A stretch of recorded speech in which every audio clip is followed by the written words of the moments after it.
Hook ಮತ್ತೆ Dabur road free of cost ಕೊಡ್ತಾರೆ. ಇದು ಏನು ಅಂತಂದ್ರೆ ನನ್ನ ಒಂದು ಸಬ್ಸ್ಕ್ರೈಬರ್ಗೆ ನನ್ನ ಕಡೆಯಿಂದ ಒಂದು ಸಣ್ಣ ಗಿಫ್ಟ್. ಏನು ಅಂತಂದ್ರೆ ಆ ಕಡೆ ದೊಡ್ಡ ಗಾಡಿನೂ ಅಲ್ಲ ಸಣ್ಣ ಗಾಡಿನೂ ಅಲ್ಲ, ಸಣ್ಣ ಗಾಡಿನೂ ಅಲ್ಲ, ಅಂದ್ರೆ ನಾರ್ಮಲ್ ಆಗಿ ಟ್ರೈಲರ್ ಅಲ್ಲಿ ಹಾಕ್ಬೋದಾ? ಹೌದು ಆರಾಮ್. ಏನೆಲ್ಲ ಆಕ್ಸೆಸರಿ ಹಾಕ್ಬೋದು ಸರ್ ಇದಕ್ ಬಂದು ನಿಮ್ಗೆ ಉಪ್ಪು ಹಾಕೋಬಹುದು, ಡಾಬರ್ ರೋಡ್ ಹಾಕೋಬಹುದು.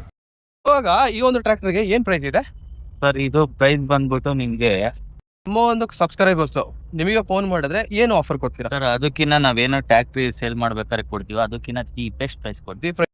ಆ ಇಂಜಿನ್ ಬಂದ್ಬಿಟ್ಟು ನಿಮ್ಗೆ 265 RC ಅಂದ್ಬಿಟ್ಟು 3 ಸಿಲಿಂಡರ್ ಬರುತ್ತೆ.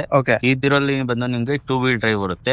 ಇದ್ರಲ್ಲಿ ನಿಮ್ಗೆ ಪವರ್ ಸ್ಟೈರಿಂಗ್ ಬರೋದ್ರಿಂದ ಟರ್ನ್ ಆಂಗಲ್ ಬರುತ್ತೆ. ಟರ್ನ್ ಆಂಗಲ್ ಬರೋದ್ರಿಂದ ಏನಾಗುತ್ತೆ ಅಂದ್ರೆ ನೀವು 6 ಅಡಿ 7 ಅಡಿ 7 ಇಂದ 8 ಅಡಿ 8 ರಿಂದ 9 ಅಡಿ ಈ ದಾಯದಲ್ಲಿ ಅಕ್ಕೆ ತೊಟ್ಟು ಹೊಡಿತೀನಿ ಅಂದ್ರೆ ಆರಾಮಾಗಿ ಈಸಿ ಪರ್ಪಸ್ ಇದೆ.